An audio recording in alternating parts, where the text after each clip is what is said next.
There's a new virus in the database. We have a zero bug attacking all login and overlay files. Run antivirus. Give me a systems display. Down 176 26.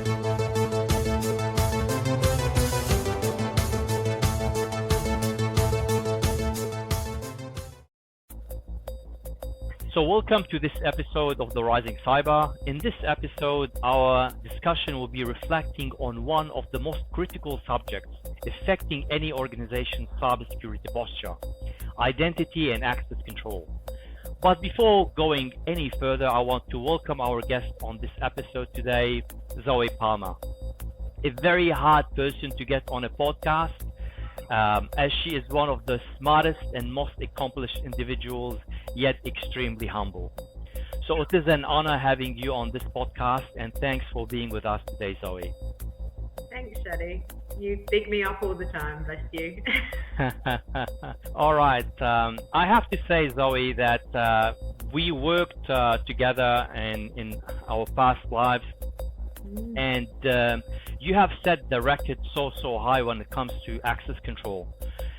Because working in cybersecurity and being that person, I need a lot of accounts to test and do things. You were always like the pain there, questioning me when and how and why and where. And the day I say I don't need it, it is, terminated on that day. So you set the standard so high, and wherever I went and I worked, it wasn't enough. It wasn't good enough. I want, yeah. Take it away, straight away. You say you don't need it, it's gone. That's so true. I want to start with asking about the role of an access control and identity management in any organization, and its importance overall for any organization's cybersecurity posture. In your own words, how do you see this role is important? It's really important. I was thinking about this earlier, and I think it's so apparent currently in society and the news every other day. It's like, there's a data breach here, there's a data breach there, and obviously there's a number of controls that can be put in place that can help that. They all work together, but access management and identity and access management is a really critical piece of this. If you don't get your access right, then you're just opening the doors, and that target on your back that's always there because you are an attractive person to the cyber criminals. If you just open the doors, like I always say, imagine it's a house. Like, you don't leave all your house open, you don't leave your windows open, and you don't basically invite people in. And the best way to do that is you have keys. Same thing, your access management is the keys to your house. But yeah, with all the data breaches at the moment, privacy is such a big thing. We've got, I don't know, I think Dimmock's books was done last week, the week before was Callaway, the week before that was someone else. Like, how do you control your data? You stop people accessing it. So it's becoming more apparent by the day how important access management is. And it is such like a critical role as well. Is there anything you do to keep yourself motivated, to keep yourself on track? Is there any system that you follow? Because it is a hideous job as well, especially in the organizations you work. They are very complex. Like the environment we work together, it was full-time employee, contractor, brokers. There's a million type of account. How hard does it, make it very complex dealing with this type of access and management for that? Yeah, I guess in a way it can be complicated, but the principles are pretty simple. Like, having the principle of least access, just having what you need to do your job and nothing more. It's the actual operations of it. Yeah, it can be quite tedious. There's systems and all sorts to help that. But I think from just with how important it is, it can be motivating, but I always put it back to thinking about what's the consequence if we don't, and that's what I put on other people. Is I say it might be tedious, use access reviews. If you're reviewing access every 3 months or whatever, and you think, I've just done this is so, why am I doing it? It's pointless. But think about what had happened. Put yourself in the shoes. Like, let's be honest, with all the data breaches and stuff, everyone got hit by one of them, whether it was Optus, Medibank, Latitude, or they got hit by all three. I think it just becomes more apparent in the kind of area that we're in that it is important, and it may be tedious, but you need to do it. Yeah, and you are so right on that. Many of the ransomware attacks, like most of them were from accounts that have been left for people that left the organization or similar things, and it was that attack vector, that the beachhead that they used even to go into the environment or to laterally move and cause more damage. So it is such an important part of the identity, and especially now going to the cloud. So, and everyone kind of does that set and forget. You know, you create a system, you set up your IT service, and you create some service accounts at the time, and you kind of don't think anything more of them. And you're like, oh no, it'll be okay. And then you leave the organization, and 10 years down, they're like, well, what does that account do? Oh, I don't know, but I can't turn it off because it might break something. yeah. And then, you know, that's an easy way that someone's like, oh, that password hasn't changed for 10 years. I can go and hack this password. Or, you know, Yeah. there's, instead of being one door to walk through, you've suddenly got 50 doors, and that's why it's so important. Yeah, absolutely. Even once we were going to terminate servers, and we've seen 2003, 2008 servers in that environment, and they started asking like, who owns these servers? No one had an idea, and they were left on for like almost a year because no one knew what they were doing and what they, you know, who owned these infrastructure, until the day that said like, let's turn them off. Whoever scream, we know what they're doing, and we had to do that, unfortunately. So yeah, you're right with that level of operation. It's not trying to do it. It's not ideal, but sometimes it's safe. If you don't get the answers, you just have to turn it off and see if someone screams. Yeah, exactly. And this is exactly 100% Zoe. Working in cybersecurity is not reading from a book, because you are presented every day with challenges and certain things within certain environments, and you have to deal with them. And it's not idealistic all the time. There's that gray area where we have to work, accommodate the business, and do the right thing at the same time. Yeah. Walking that very fine line. Yeah. So working in a high secure environment, you know, with your role now as well, what effects do cybersecurity controls have? Can you walk us through like some process or operational day-to-day work activities? I know you can't be specific, you can't say too much, but whatever you can tell us on a day-to-day work for a senior manager in controls and governance.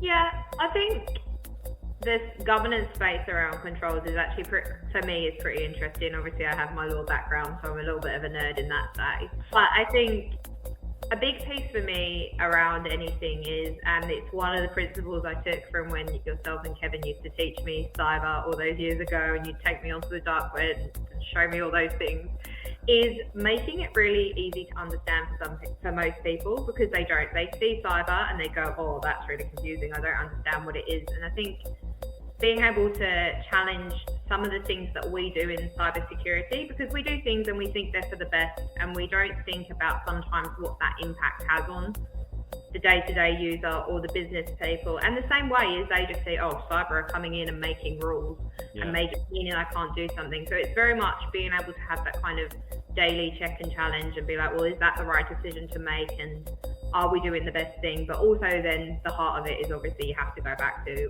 what is the purpose of us being here. And it is to stop people getting in, and, you know, in any organization, you want to keep whatever you keep safe and secure.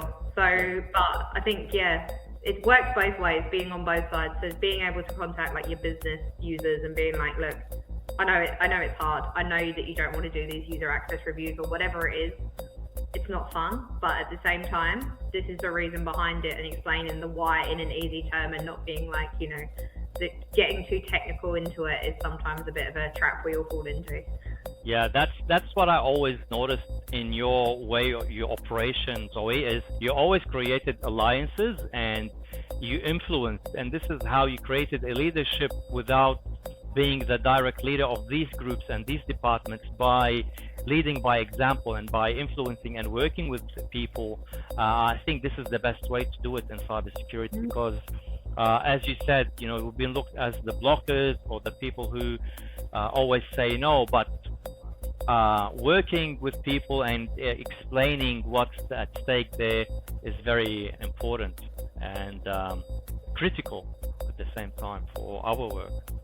I will go into something more light. This is a very trending thing in cybersecurity, which is women in cyber or women in technology, because you are one of the leading, like you are the blueprint of that in cybersecurity. And I have to say it because I've been hearing that a lot, and I see you are like example I look into, someone who's starting as a lawyer in cybersecurity because of the love of technology and thriving and proving all these engineers wrong, and you are becoming more influential in this domain in cybersecurity. So what's a piece of advice for the people joining in, especially from certain diverse groups or anything like that? What do you advise? Like, what are the things they can do to join in and to be not only joining but progressing the way you are and being very successful in what they're doing?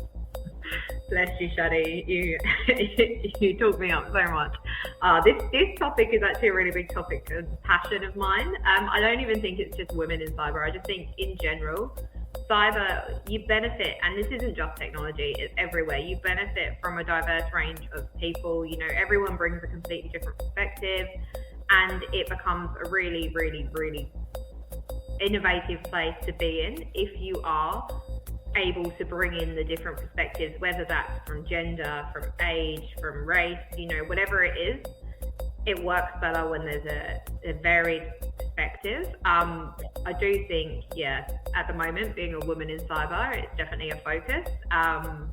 All about equity, making sure it's fair for everyone. I think I've been in a few this week, actually, conversations where people have presented about women in technology, women in cyber, and we've spoken about things like, the age-old thing that everyone says. A job description comes up, there's 5 things in it. A woman reads, she can do 3 of the 5, she can't do 2, she won't apply. A man reads that he sees 3 of those things he can't do, but he'll apply anyway. And I think some of it is about cyber, and technology has always been seen as a very male-dominated. When you're younger, it's the boys are going to do cyber, and some of it is trying to change that narrative. But I think it's understanding that anyone can succeed in cyber. You don't have to be... Technical is the wrong word. I have a leader that says to me, no one should ever say they're not technical, because that technical isn't a thing. You might not be an engineer, but that doesn't mean that you're not technical in a way, and you can understand those concepts. And I think it's a very good concept to think about. But the same thing, you don't have to be an engineer to be in cyber. Some of the best, someone said to me once, some of the best threat hunters, for example, are gamers, are people that may have no background, but they love a game, because I'm sure from experience, Shadi, Capture the Flag is basically a massive game. Exactly. Yeah. And then I think the other thing that I think is probably advice is just go for it. Get people that will back you, male, female, whoever. If you've got a big supporter, sometimes just to give you a bit of a pep talk, right? Sometimes just to go, hey, I saw this job ad and I actually really think it would be good. What do you think? And just having someone to say, go for it. You should do it. 100% makes such a difference. Like having those people, whoever they are, as I say, male, female, just an advocate for yourself and advocate on your behalf.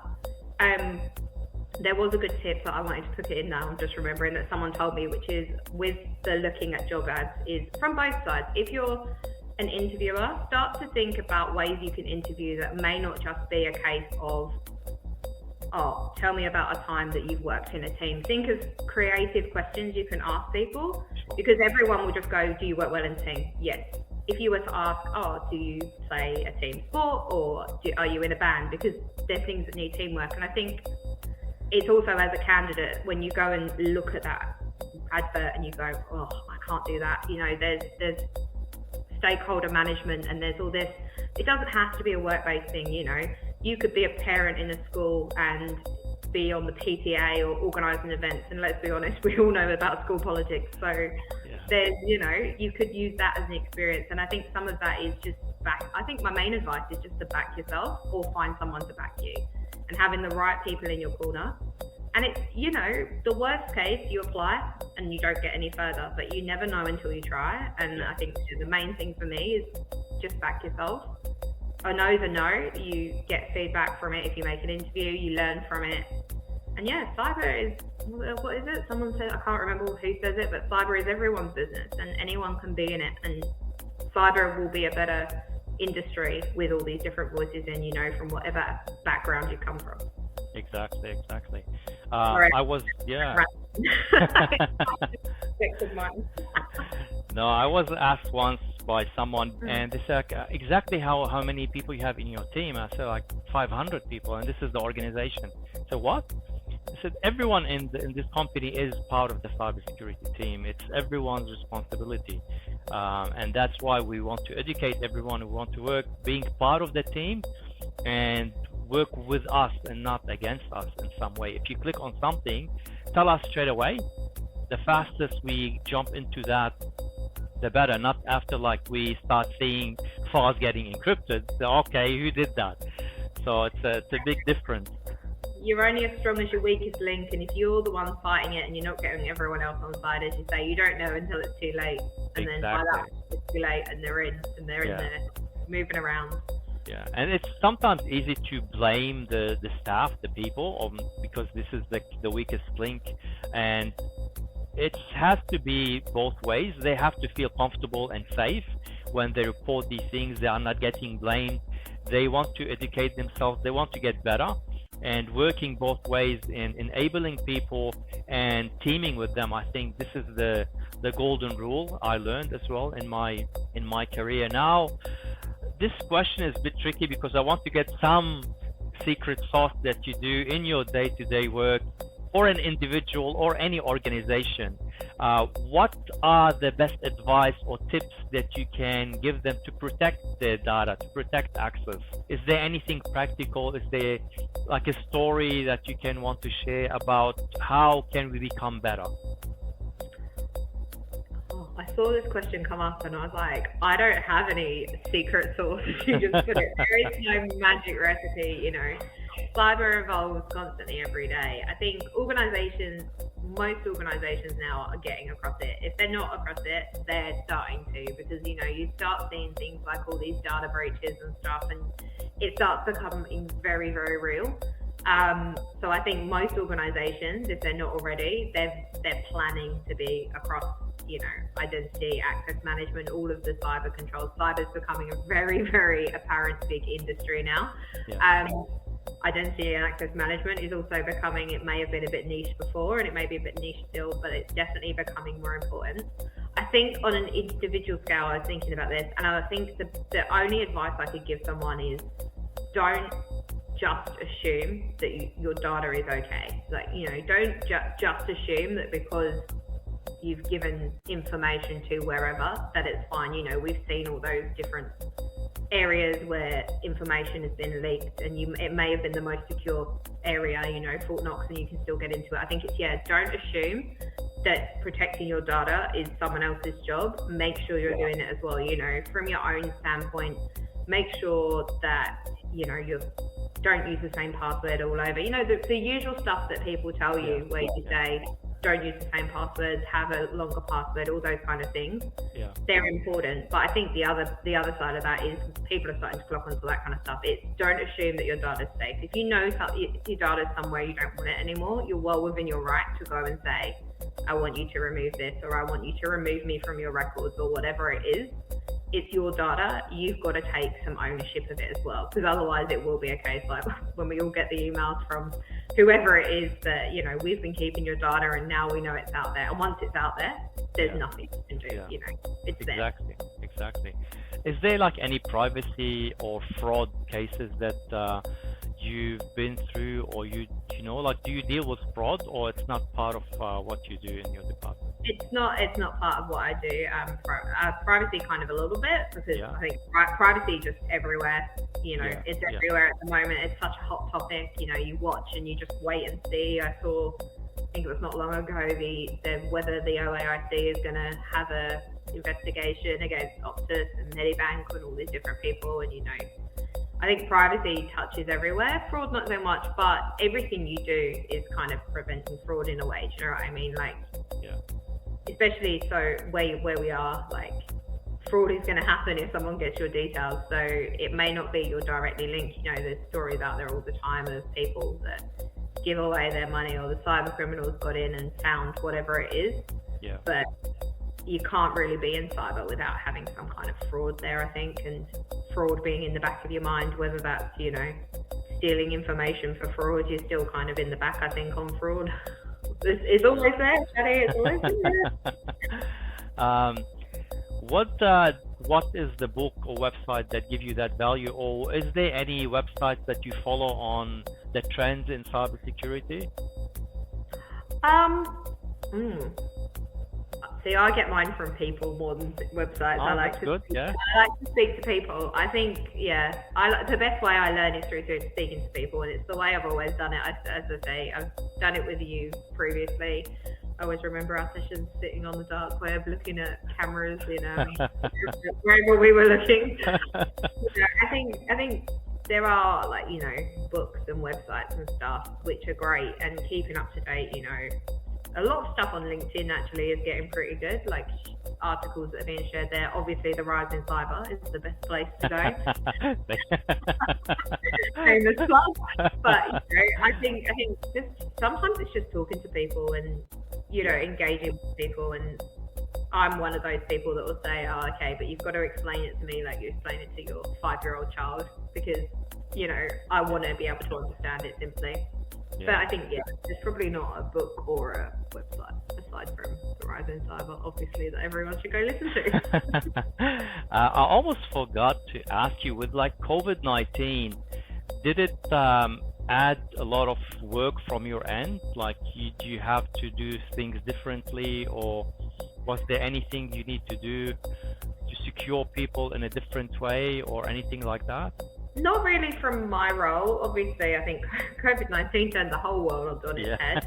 I think it gave a lot of people, the baddies, shall we say, I think it gave a lot of threat actors a lot of time to sit and start to look. And I think, you know, I think people got a little bit careless as well. You know, you start giving your details everywhere because you want to get some kind of conversations, and, you know, but I don't think it's changed the way, because we were doing things like that before, you know, maybe more people working remotely or whatever, but like access controls have always been strong, and they've always been important. So there's not really been anything that's changed there. Yeah, that's good to know. That will be the final question I have. Do you regret not continuing in law and, you know, being in technology and cybersecurity, or you don't regret that? I don't. I actually don't. I finished my law degree and I said, I actually don't want to go into law anymore, and I went traveling, and it was just by luck that I got picked up into a project for technology and started to have some amazing teachers who went through and, you know, taught me. And it was, I think I've been quite lucky in that the roles that I've found have been able to utilize the skills I learned from law. You know, I do have some conversations with regulators or whatever, and, you know, anything in governance and compliance is very law-based anyway. But for me, I think as soon as I learned about the basic principles of identity and access management, I was like, oh, this is a bit interesting. And I've just been very lucky that I've been able to incorporate both. Yeah. But no, I mean, 6-7 years ago, if you'd have told me I'd have a career in technology and cyber, I would have laughed and been like, no, I don't.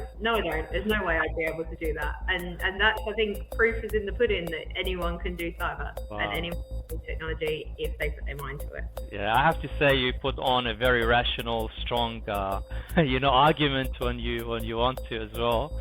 So it gives me some, I've been having some leverage. Very good arguments and very good reasonings with things. It helps. It's not a hindrance having a law degree, but I could never have studied law, I don't think. I think, it's such a good industry to be in. There's so many different ways you can go. You know, you can go and be as niche as you want or as varied as you want. I probably would say I'm more of a generalist. I know a little bit of everything more than a specific detail, but. And this is very as well important for leadership. Like you can't master everything. You have to understand everything in certain degrees, and that gives you a good, a hold of what's going on. And I think this is where you're saying, few years you'll be the CISO of one of the biggest banks. I don't think I'm ready for CISO. I'll go and work under a good CISO though. Zoe, it has been a pleasure talking to you. It's such an honor. You're one of the smartest people I've met in my career as well, and it is an honor talking to you today and getting some of your advice to other people joining the trade. I would thank you so much, and wish you all the best. Thanks, Shadi.